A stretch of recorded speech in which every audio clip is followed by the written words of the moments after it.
মেয়েটা ছেলেটারে পছন্দ করে কিনা, এটা দেখেন আপনারা? দেখে না?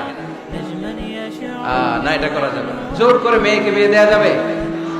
বিশ্বনবী বললেন, ইয়া ফাতিমা ইন্না আলিয়ান ইয়াদকুরুকি, আমার কাজিন চাচাতো ভাই তোমার ব্যাপারে আমার কাছে প্রস্তাব দিয়েছে। হাল আনতি রাদিয়া, তুমি যদি রাজি হও স্বেচ্ছায় আমারে বলো, বিয়ে দেব। তুমি যদি রাজি না থাকো আলী না বলে দেব। হাল আনতি রাদিয়া, ফাতেমা আলী তো তোর বিয়ে করতে চায়, তুমি কি রাজি?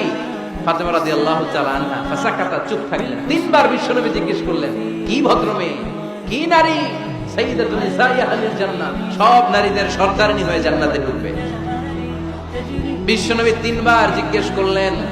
ফাতেমা রাদিয়াল্লাহু তাআলা আনহা সাকিতা, চুপ রইলেন। আসকুতু নিসফুর রিদা, চুপ থাকা সম্মতির অর্ধেক। বিশ্বনবী বুঝলেন যদি রাজি না থাকতো আমার মেয়ে না করে দিত, যেহেতু চুপ আছে ফাতেমা রাজি আছে।